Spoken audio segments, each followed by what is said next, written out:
So today's class we're going to discuss Ayurvedic medicine in the context of nutrition and daily routine and diet.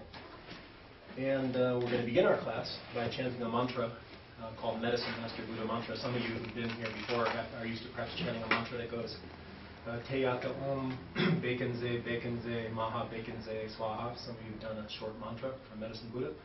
So this is the longer one. I'll explain what these words mean. So traditionally Ayurveda came out of two major traditions.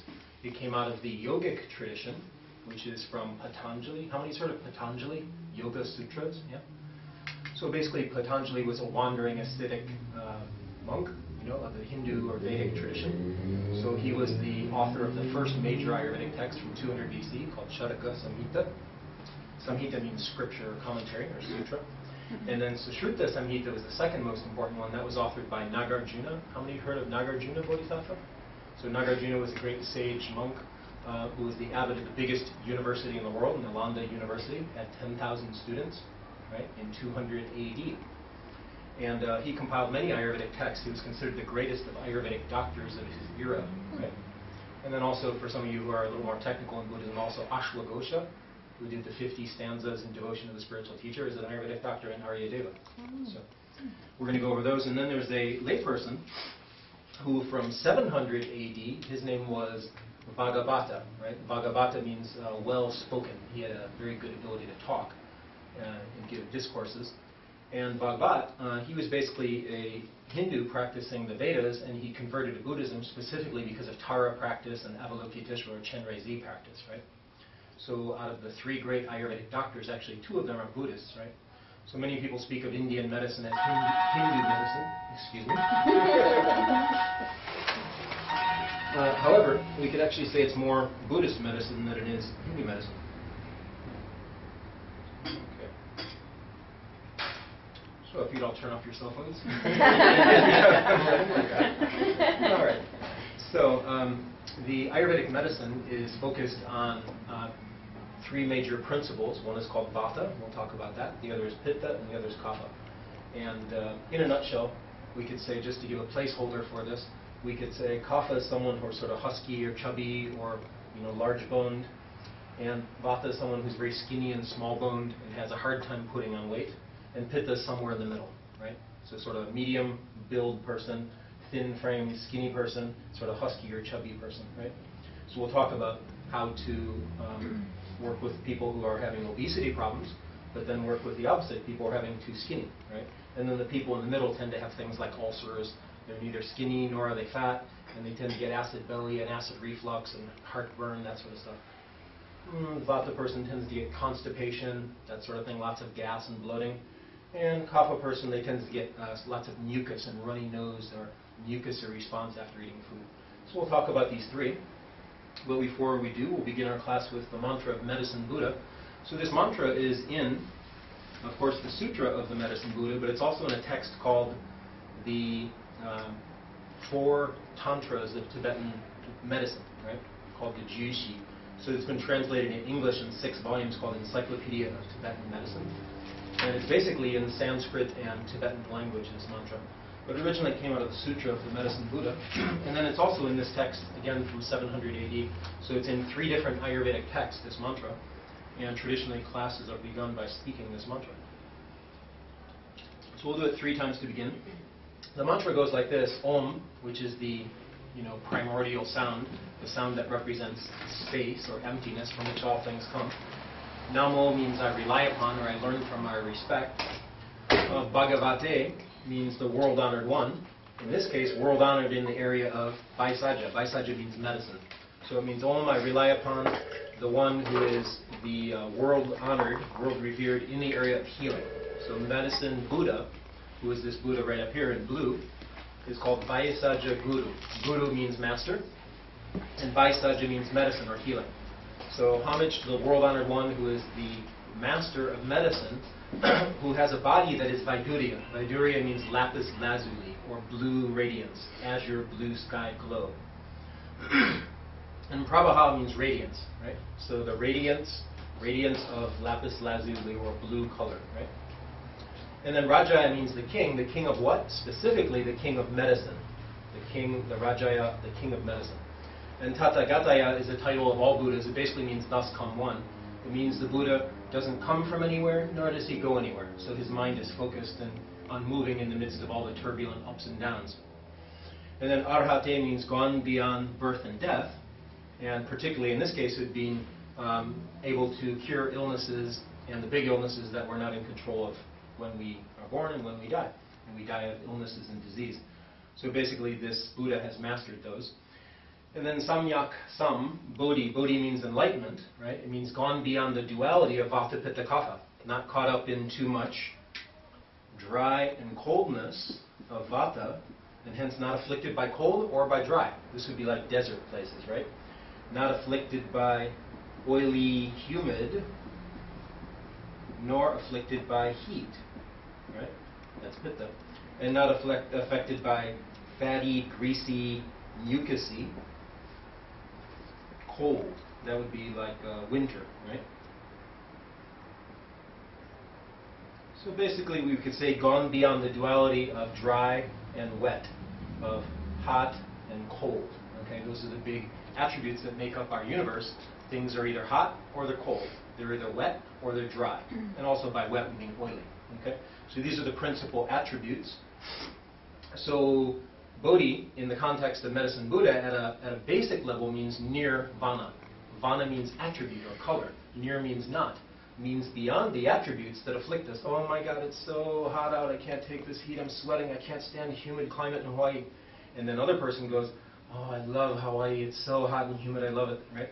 And then another person like me goes to a cold place like Chicago and goes, oh, I love this freezing cold windiness, it's great, I feel so fresh. And the other person going, this is so much suffering in this freezing cold windiness, right?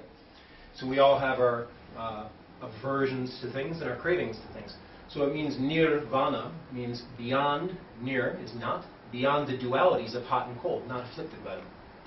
So Bodhi means enlightenment, and Samyak Sam, Sam means equal, means the Buddha, medicine Buddha, has reached a level where it's all good, whether it's dry or wet, whether it's hot or cold, it's all the same to me, doesn't bother me at all. So Sam means equal, means all things are level and equal. So Samyak Sam, Bodhi means complete enlightenment. Tadhyata, now in Tibetan medicine and Tibetan Buddhism, we don't say Tadhyata. This is from the Sanskrit. In Tibetan, we say Teyata, right? Teyata. It's the same thing. So Tadhyata means the ultimate realization of, right? Now most people don't know that meaning. Those who chant mantras, they usually think Teyata means, and it goes like this, is how it's translated. Meaning, pay attention, this is the refrain, it's the key words of the mantra, right? But why would you need to say that, right? If it just means, and it goes like this, or here's the refrain, right? Here's the, the main verse of the song. So really, the more profound meaning of Teyata or Tadhyata is the ultimate realization of, means you really totally got it down pat. What did you get down pat? Om. That is to say that everything comes from emptiness. Everything is created by the mind. Everything is merely labeled, right? Your mind is what is over your matter. It's mind over matter. It's not matter over mind. And then Baisaje, Baisaje, Baisaja. Now the Tibetans, what do they say? They go, Teyata Om, Bakenze, Bakenze, Maha, Bakenze. So Bakenze is Tibetan modification of the pronunciation of the original Sanskrit, which is Baisaje, Baisaje, Baisaja. They could throw a Maha in it, and Maha means big. Well, what does Baisaje mean? Baisaje means what we got up here. Baisaja, medicine Buddha. So basically, Bakenze, Bakenze, Maha, Bakenze, they're going to the healing, to the healing, to the big healing, to the ultimate healing. So, Baisaje, Baisaje, Baisaja. So this means, may I be healed, may I be healed. Oh, I'm already healed, right? This disease called cancer that I was freaking out about before, I'm thinking, oh my God, this is so horrible, maybe I should commit suicide and just do it before it does me in. I can't take it, oh, all this suffering. And suddenly you get a focused, calm mind that understands cause and effect and understands that it really is mind over matter. And then you go, whether I have cancer or don't have cancer, it's the same to me, right? I'm still going to do my practices in the area of health and spirituality and my relationships with people. They're not going to change whether I'm sick or not sick. I'm still going to do what needs to be done to interact with the world in a balanced, healthy way. Okay? So it means, may I be healed, may I be healed. I was already healed all along. It was just my mind creating all these illnesses by overreactivity. So it also means to the healing, to the healing, to the ultimate healing, right? So the ultimate healing means to be completely beyond sickness and suffering, where even though it might come to you, it doesn't afflict your mind, right? So it's Baisaje, Baisaje, Baisaja. So this means present tense, present tense. May I be healed, may I heal. And Baisaja means past tense. Oh, it's already done. So what the Tibetans do is they throw Maha, means big, big healing. Samudgate is a word in Sanskrit that means start the mantra with Om and end the mantra with Om. Yeah? So Samudgate sort of means like sandwich, right? You've got all these words here, and then you have two slices of bread. The Om slice of bread, and at the end, the Om slice of bread again. And in between is everything else. So whenever you see Samudgate, it means start with Om, end with Om. And Swaha means to swallow. It means you chant these words, and then you swallow them, and they become part of every cell in your body. And then you poop them out, and they nourish the earth and the fertilizer, and that nourishes the plants, and the whole cycle continues on. So Swaha means blessed be. It means so be it. It means auspiciousness. It means it's all created by our minds. Our minds are creating all the trouble and all the non-trouble. So there you go. And Swaha means may I have realizations, may it come true that I really reach the ultimate state of good health, which is to not be afflicted when there's lack of good health. You don't think of it as sickness. Right? It's just how it is. It is thus. Thus means that's just how it is. Okay, so let's chant that mantra to begin our class. So we start with Om. Om Namo Bhagavate Vaisaja Guru Vaidurya Pravaha Rajaya Tathagataya Arahate Samyak Sambodhihi Kariyata Om Vaisaje Vaisaje Vaisaja Samgate Swaha Om. I'll chant it 2 more times. Om Namo Bhagavate Vaisaja Guru Vaidurya Pravaha Rajaya Tathagataya Arahate Samyak Sambodhihi Tariyata Om Vaisaje Vaisaje Vaisaja Samgate Swaha Om Namo Bhagavate Vaisaja Guru Vaidurya Pravaha Rajaya Tathagataya Arahate Samyak Sambodhihi Tariyata Om Vaisaje Vaisaje Vaisaja Samgate Swaha. So this mantra is normally chanted 108 times, which would take you a half hour to do the whole long one. But at minimum, you should just chant Om Namo Bhagavate Vaisaja Guru, simply Namo Vaisaja Guru, right? So that's the core of the mantra, is just medicine master, until you start to master healing and master good health. And then the other heart of the mantra is simply just to chant Teyata Om Vaisaje, Vaisaje, Maha Vaisaje, or Vaisaje, Vaisaje, Vaisaja. Ultimate realization of everything comes from space. Everything comes from the vast mind that labels things. It labels it, oh my God, it's too hot. Oh my God, it's too cold. I can't handle it. And then your body starts overreacting to your thinking. Okay, so with that as our little introduction to focus our mind, let's look at these 3 constitutions. So I've got some handouts to pass you here. On Vata, Pitta, and Kapha, these 3 Sanskrit words refer to. So everyone take one of those and just pass it on. And then I'll start on this side of the classroom and pass in the other direction. So what we're going to start with is, first of all, we're going to look at what is Vata, what is Pitta, what is Kapha, what are the 3 constitutions in Ayurvedic medicine. And then after we've done that, what we will examine is the flavors, right? So Americans tend to like sweet food and salty and sour, right? But when I was in France and Italy, right, they understand that there actually are vegetables that aren't bland, right? Bland means, in America, I'm from Ohio, all I had ever heard of was iceberg lettuce. When I moved from Ohio and I go to Paris and South of France, Aix-en-Provence, and they have salade frisée, they have frizzy lettuce that's like, looks like frizzy hair, and it's actually called frisée. And then they have arugula, and they have endive, and they have all these bitter lettuces. And then when I find out about Safeway, I see that there's a blend of lettuce called the European Salad Blend. I'm like, wow, that's interesting. What's that? And I taste it. This is back in my early 20s, and it's like, whoa, that's all bitter. That's gross. I like my plain iceberg lettuce. It's just wet and bland. And then I need lots of dressing on it to make it taste good, right? But when I was in France, right, in Italy, I was like, wow, they have all kinds of lettuces with all kinds of flavors. Bitter. I thought bitter was only black coffee, right? Wow, there's vegetables that are bitter. And then I went to Asia, I went to China, and I went to India to study. And I was like, wow, they're serving me this thing that's a cucumber, but it's all wiggly and wrinkly. And they've sliced it up and sauteed it with some tofu and other things, and they call it bitter melon. I thought melon is sweet. It's called watermelon. But this melon is bitter. How can they have that possible? What's that for? And then I find out it's very good for regulating your blood sugar, preventing diabetes, helping you to lose weight, keeping you from getting angry by controlling your liver. Wow, all these different flavors. So slowly as I traveled around the world and left my little contained community of Cleveland, Ohio that I grew up in, where I was mostly eating American food, and the occasional Italian pizza, I basically started saying, wow, there's actually all kinds of flavors beyond sweet, sour, and salty. There's actually spicy. What's that? I thought spicy was only Texas Tabasco sauce, right? But then I moved to California and find there's all kinds of flavors of spicy besides Tabasco sauce. And then I found out there's something called astringent. Astringent means it has like a dry aftertaste. Because I went to France and found out, oh, this wine has a dry taste to it. Dry? How could it be dry? It's wet. You say, but it's wet. How could it be dry? Well, let's talk about astringent, right? What's astringency? So I found out there's sweet, sour, salty, bitter, spicy, and astringent. So there's 6 flavors.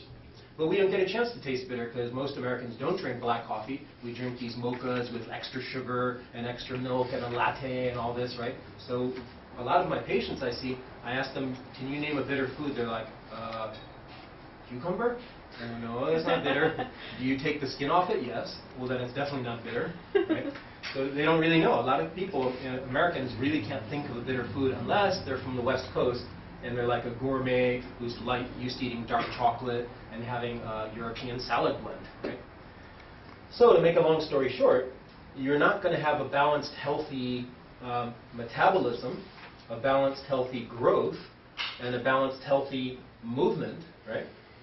So basically we could say Pitta represents digestion and metabolism, and Kapha represents growth, and Vata represents movement, right? So you're not going to have healthy movement, healthy digestion, healthy growth unless you have a variety of flavors in your diet all the time. It means you need some sweetness in your diet. Well, everyone knows that in America. It's our #1 flavor is sweet. You need some sourness in your diet. Okay, we all know that. It's called what? Vinegar. Okay? And we all know that you need some salty, and we put salt like crazy in everything. So of course we know about that. But then, what about having bitterness? That's interesting. There's something bitter besides dark chocolate. So we need bitterness in our diet. And that's why if you talk to your grandmothers, right, if they're aware of this, they might say, probably more like your great-grandma, they'll go, you should take some bitters. And you're like, what's that, Grandma? Never mind, they're not even available, But basically, there's these Swedish bitters some people might know about, or putting some bitters on some food, but it's like, what's that? We've never even heard it. We're totally out of touch with that. So basically, bitters help digestion. So we have sweet, sour, salty, bitter, and then we have spicy. Spicy means pungent. So pungent, some people call it acrid. Acrid comes from the French acre, right? Acre. So pungent means spicy. So this means like chilies, right? Spicy.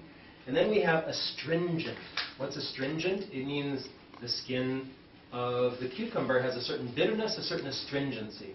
What's astringent? It's a dry white wine as opposed to a sweet white wine, right? What is astringency? It's when you're eating the banana and there's those little strings in the banana. You go, I don't need to pull those strings off just because they're not sweet. I can eat those little stringiness in the banana, and it's like, there's a certain dryness to this. Oh, and I don't need to put tons of cream and sugar in my tea because tea, green tea, and especially black tea, has a certain astringency. It sort of dries your mouth a bit, right? And that might be useful if you're too mucusy. So hence, the other major flavor is astringency. Astringent means dry. So a dry white wine, as opposed to a sweet white wine. Okay, so these are the major flavors, and we can say that Ayurveda explains that in our culture, we are super hyperactive, right? So American culture, and we can also say English culture, because I lived in England long enough to say so. I wouldn't say French culture. They've got something going in Italian culture that they're not as frenetic, even though they might be quite busy. They actually stop and have an hour and a half lunch, or at least a solid hour, where you properly eat in a restaurant or at home, right? You don't move your mouse while eating a sandwich, while checking email, and you don't take your cell phone in one hand with your knee steering the wheel of the car in a traffic jam, eating the sandwich. Hang on, I'm on my way, I'll be there soon. Just wait. No, I can't eat for lunch, I'm in a traffic jam. So when I was in France, my boss would say, relax, have your lunch. And I was like, there's work to be done, I got to do some work. And in the south of France, they locked the corporate office. 200 people couldn't get into the office in Aix-en-Provence. They're like, I got to go back to work. And they said, no, il faut faire un pause, you must make a break and have some relaxation and some good food. It'll harm your digestion if you work while eating. I'm like, gosh, this is a strange country. I got to get used to this. I think it's pretty good, but it's really weird. I guess I'm going to have to get used to this kind of lifestyle. You know, and I have 6 weeks vacation, 5 weeks vacation. What's that? That's unheard of in the West, in America. So basically, I started to learn that our culture is totally frenetic. We're always doing things while doing something else. We're multitasking. We're not multitasking kings. We're actually not so good at it, most of us, right? So why in American culture especially do we mostly eat sweet, sour, and salty? Nothing else, right? And we more or less don't know about bitter, spicy, and astringent, except if you're a gourmet on the West Coast and the East Coast. And the reason is because the flavors that most soothe and calm a monkey mind and a hyperactive, frenetic body is sweetness. Because sweetness has a certain earthiness and waterness to it. And sour, because sour stimulates your salivation. And salty, because salt causes water retention, right? So these three flavors soothe disturbances of too much windiness, right? So vata is wind. And what do we say as an expression?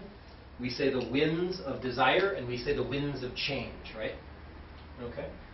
So vata represents two principles, space as an element and air. Okay? So if you're really spaced out, oh my God, I can't follow anything, and then you eat a little candy bar, a little piece of chocolate, or a cookie, you get a little bit calm, okay? It's because sugar is very grounding and it stops you from being spacey in moderation.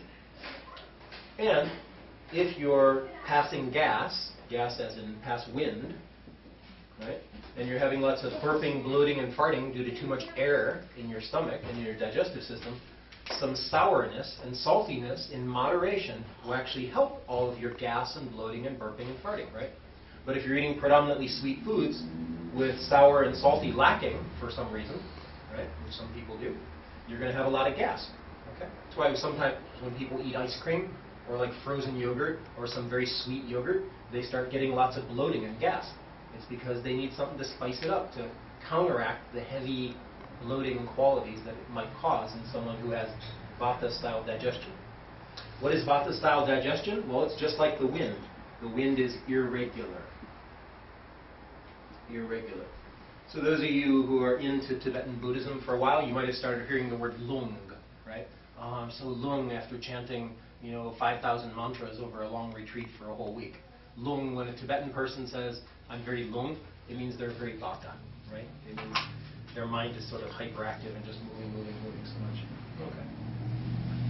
So Pitta principle represents fire element, but Pitta principle also represents water. So fire and water. Okay. Kapha principle represents water. And ka in Sanskrit means water, and pha means flourishing, flourishing of water, so especially water. But it also represents earth. And when you mix water and earth together, what do you get? You get mud or cement, right? Okay. So let's do a little overview on this, and then I'll talk about the specific aspects of good digestion and nutrition. Now, I presented a lot of these concepts that we're going to talk about when I first studied Ayurveda in the mid-1990s, just moved back from France, was still good friends with someone from countryside of Toulouse, and I explained all this to him, and he went, "Mais oui, bien sûr, c'est normal." But of course, it's just normal. What do you have to talk about this for? I'm like, really?